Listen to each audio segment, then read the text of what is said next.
வணக்கம். இந்த அமர்விற்கு வரவேற்கிறோம். முடிப்பின்னல் என்பது அலங்கார வடிவங்களை உருவாக்க முடியின் இழைகளை பிணைக்கும் ஒரு நுட்பமாகும். இது பல்வேறு முடிவகைகள் மற்றும் நீளங்களில் பயன்படுத்தப்படும் ஒரு பல்துறை ஸ்டைலிங் முறையாகும். குறிக்கோள்கள். இந்த அமர்வின் முடிவில் உங்களால் ஃபிஷ் டெயில் பிரைட் செய்யவும், பிரெஞ்ச் பிரைட் செய்யவும் மற்றும் ரிவர்ஸ் பிரெஞ்ச் பிரைட் அல்லது அப்சைட் டவுன் பிரைட் செய்யவும் முடியும். பின்னல் நடைமுறைக்கு பொதுவாக தேவையான கருவிகள் மற்றும் பொருட்களை இப்பொழுது பார்க்கலாம். உங்களுக்கு பின்வரும் கருவிகள் மற்றும் பொருட்கள் தேவைப்படும்: கோம், பிரஷ், ஹேர் கிளிப்புகள், hair band, hair accessories, hair gel அல்லது வாக்ஸ் மற்றும் சீரம். நோய் தொற்றுகளை தடுக்க கருவிகளை பயன்படுத்துவதற்கு முன்பு நன்கு ஸ்டெரிலைஸ் செய்யப்பட்டுள்ளன என்பதை உறுதிப்படுத்தவும். செயல்முறைக்கு முன் உங்கள் கைகளை சோப்பு மற்றும் தண்ணீரில் கழுவவும். இப்போது ஃபிஷ் டெயில் பிரைட் செயல்முறை பின்வரும் படிகளை உள்ளடக்கியது.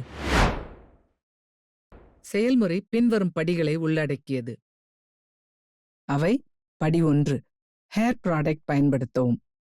படி 2, முடியை பிரஷ் செய்யவும். படி 3, முடியை 2 பகுதிகளாக பிரிக்கவும். படி 4, செயல்முறையை தொடங்கவும். மற்றும் படி 5, பின்னலை கட்டவும். இப்பொழுது இந்த படிகளை விரிவாக பார்ப்போம்.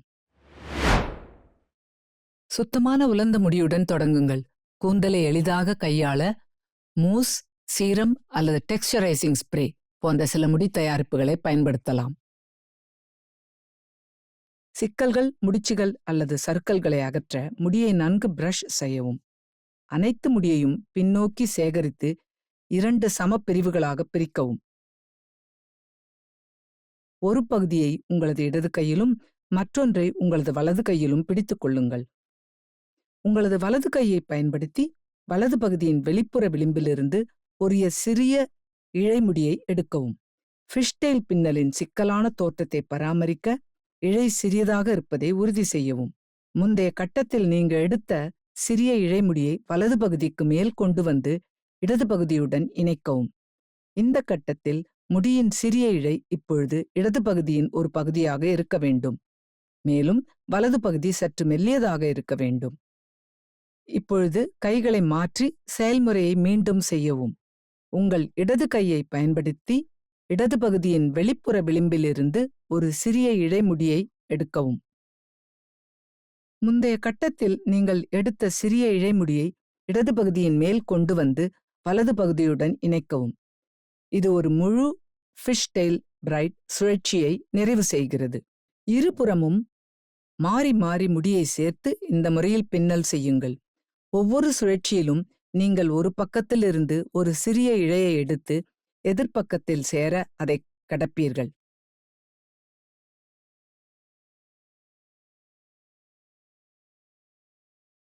இது ஃபிஷ் டெயில் பின்னலின் தனித்துவமான நெய்தல் தோற்றத்தை உருவாக்குகிறது. நீங்கள் விரும்பிய நீளத்தை அடையும் வரை தொடரவும். முடியின் முனைகள் வரை பின்னல் போடலாம் அல்லது உங்கள் விருப்பத்தை பொறுத்து ஒரு குறிப்பிட்ட இடத்தில் நிறுத்தலாம். நேர்த்தியான மற்றும் சீரான தோற்றத்திற்காக இழைகளை சிறியதாகவும் சீரானதாகவும் வைத்திருக்க நினைவில் கொள்ளுங்கள். நீங்கள் விரும்பிய நீளத்தை அடைந்ததும் ஒரு சிறிய முடி எலாஸ்டிக் அல்லது அலங்கார முடி டை மூலம் பின்னலை கட்டவும். ஏதேனும் தளர்வான இழைகளை வைத்திருக்க தேவைப்பட்டால் பாபி பின்களை பயன்படுத்தலாம்.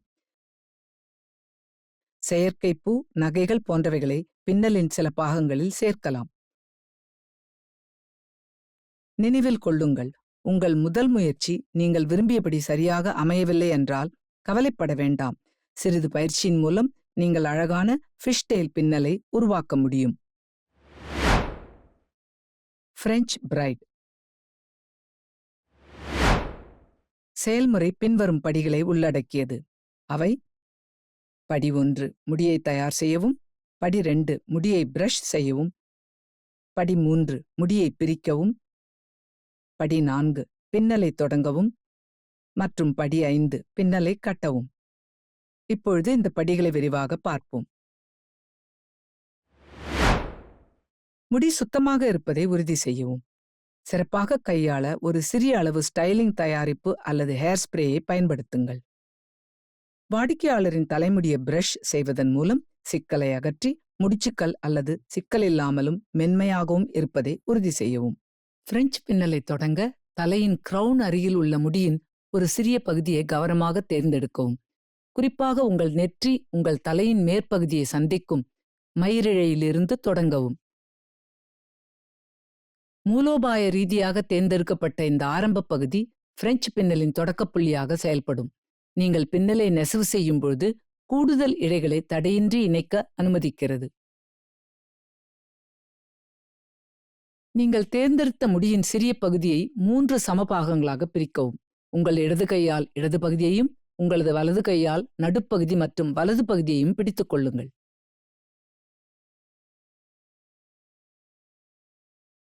பின்னலை தொடங்க நடுப்பகுதியின் மேல் வலது பகுதியை போடவும். எனவே வலது பகுதி நடுப்பகுதியாக மாறும். பின்னர் இடது பகுதியை நடுப்பகுதிக்கு மேல் போடவும். எனவே இடது பகுதி புதிய நடுப்பகுதியாக மாறும். அடிப்படையில் நீங்கள் வலது மற்றும் இடது பிரிவுகளின் நிலைகளை நடுப்பகுதிக்கு மேல் போடுவதன் மூலம் மாற்றுகிறீர்கள். ஆரம்ப குறுக்குவசமாக மாற்றுவதை முடித்த பிறகு பின்னலின் அதிக முடியை சேர்க்கவும். நீங்கள் வலது பகுதியை நடுவில் மாற்றும்பொழுது உங்கள் தலையின் வலது பக்கத்திலிருந்து முடியின் ஒரு சிறிய பகுதியை சேகரித்து வலது பகுதியில் சேர்க்கவும். இதேபோல் நீங்கள் இடது பகுதியை நடுவில் மாற்றும்பொழுது உங்கள் தலையின் இடது பக்கத்திலிருந்து முடியின் ஒரு சிறிய பகுதியை சேகரித்து இடது பகுதியில் சேர்க்கவும். நடுப்பகுதியின் மேல் வலது பகுதியை மாற்றும் செயல்முறையை மீண்டும் செய்யவும். வலது பக்கத்திலிருந்து முடியை சேர்த்து இடதுபுறத்திலிருந்து முடியை சேர்க்கும்போது நடுப்பகுதிக்கு மேல் இடது பகுதியை மாற்றவும். பின்னல் முன்னேற்றும் போது இது நெசவு விளைவை உருவாக்குகிறது. நீங்கள் பின்னலை தொடரும்போது தலையின் இருபுறமும் முடியை அந்தந்த பகுதிகளுக்கு சேர்க்கும் முன் பின்னல் பிரிவுகளை நேர்த்தியாகவும் தனித்தனியாகவும் வைக்கவும். முடியை சேர்த்தும் பகுதிகளை மாற்றியும் கழுத்தின் முனையை அடையும் வரை பிரெஞ்சு பின்னலை தொடரவும். இந்த கட்டத்தில் நீங்கள் அனைத்து முடிகளையும் பின்னலில் இணைத்திருக்க வேண்டும். அனைத்து முடிகளையும் இணைத்தவுடன் மேலும் முடியை சேர்க்காமல் பின்னலை தொடரவும். நீங்கள் முனைகளை அடையும் வரை மீதமுள்ள முடியை வழக்கமான 3 இழை பின்னலில் பின்னவும். இறுதியாக பிரெஞ்சு பின்னல் முடியில் எலாஸ்டிக் வைத்து சரியான இடத்தில் இருக்கும்படி கட்டவும். பின்னலை அணுகுவதற்கு உங்கள் தனிப்பட்ட பாணியை வெளிப்படுத்தவும் ஒட்டுமொத்த தோற்றத்தை மேம்படுத்தவும் வாய்ப்பளிக்கிறது. நுட்பத்தை முழுமையாக்குவதற்கு சில பயிற்சிகள் தேவைப்படலாம். குறிப்பாக நீங்கள் பிரெஞ்சு பின்னலுக்கு புதியவராக இருந்தால் உங்கள் நேரத்தை எடுத்துக்கொள்ளுங்கள். பொறுமையாக இருங்கள். உங்கள் முதல் முயற்சியில் அது குறைபாடாக இருந்தால் கவலைப்பட வேண்டாம். பயிற்சியின் மூலம் அழகான பிரெஞ்சு ஜடைகளை உருவாக்குவதில் நீங்கள் மிகவும் வசதியாகவும் திறமையாகவும் மாறுவீர்கள்.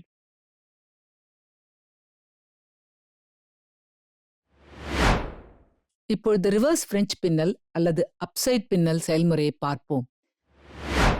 செயல்முறை பின்வரும் படிகளை உள்ளடக்கியது. அவை: படி 1 ஹேர் ப்ராடக்ட் பயன்படுத்தவும்.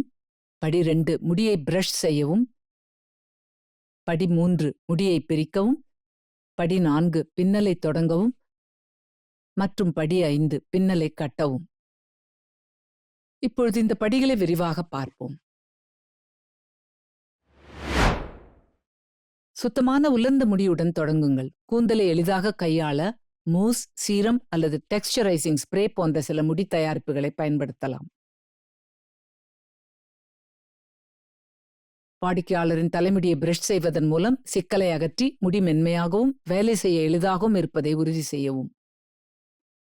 முடியை காதுகளுக்கு மேலே இருந்து சற்று வளைந்த கோட்டில் கிரவுன் மேல் பகுதி வரை பிரித்து இப்போதைக்கு அந்த பகுதியை கிளிப் செய்யவும்.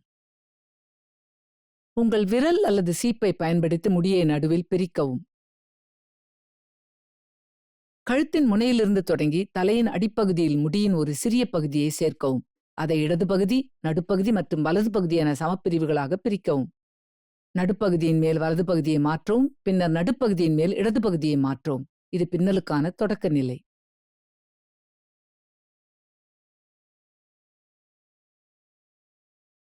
நீங்கள் பின்னலை தொடரும்போது நடுப்பகுதிக்கு மேல் மாற்றுவதன் முன் வெளிப்புற பகுதிகளில் புதிய முடிப்பகுதிகளை சேர்க்கவும்.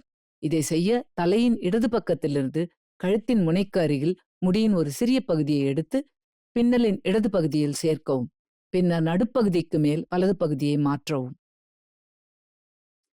அடுத்து தலையின் வலது பக்கத்தில் கழுத்தின் முனைக்கு அருகில் உள்ள முடியின் ஒரு சிறிய பகுதியை எடுத்து பின்னலின் வலது பகுதியில் சேர்க்கவும். நடுப்பகுதிக்கு மேல் இடது பகுதியை மாற்றவும். பின்னலை இறுக்கமாக வைக்க முயற்சிக்கவும். தலையின் இரு பக்கங்களிலிருந்தும் முடியின் சிறிய பகுதிகளை எடுத்து பின்னலின் வெளிப்புற பகுதிகளில் சேர்த்து நடுப்பகுதியின் மேல் அவற்றை மாற்றும் இந்த செயல்முறையை மீண்டும் செய்யவும். இந்த முறையில் பின்னலை படிப்படியாக தொடர்ந்து உங்கள் தலையின் கிரவுனை நோக்கி செல்லவும். நீங்கள் மேல் நோக்கி செல்லும்போது தலையைச் சுற்றியுள்ள முடிகளை சேகரித்து பின்னலில் இணைக்கவும். நீங்கள் உங்கள் வழியில் வேலை செய்யும் பொழுது பின்னலை இறுக்கமாக வைத்திருக்க நினைவில் கொள்ளுங்கள். நீங்கள் தலையின் கிரவுன் அல்லது விரும்பிய நிறுத்த புள்ளியை அடைந்ததும் பின்னலின் முடிவை ஹேர் டை மூலம் கட்டவும்.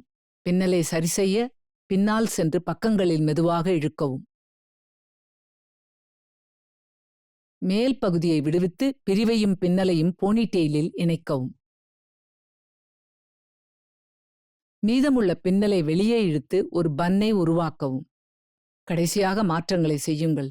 தளர்வான இழைகள் அல்லது பறக்கும் இடங்களை கட்ட பாபி பின்களை பயன்படுத்தலாம். பின்னலின் பாகங்கள் சேர்ப்பதன் மூலம் நீங்கள் ஹேர் ஸ்டைலில் மேலும் தனிப்பயனாக்கலாம் மற்றும் உயர்த்தலாம். அவ்வளவுதான். ரிவர்ஸ் பிரெஞ்ச் பிரைட் வெற்றிகரமாக உருவாக்கிவிட்டீர்கள். உங்கள் ஸ்டைலான ஹேர் ஸ்டைலை அனுபவிக்கவும். இது இந்த அமர்வின் முடிவிற்கு நம்மை கொண்டு வருகிறது. இந்த அமர்வில் நாம் கற்றுக்கொண்டது மீன்வால் பின்னல் நுட்பம், பிரெஞ்சு பின்னல் நுட்பம் மற்றும் தலைகீழ் பிரெஞ்சு பின்னல் நுட்பம்.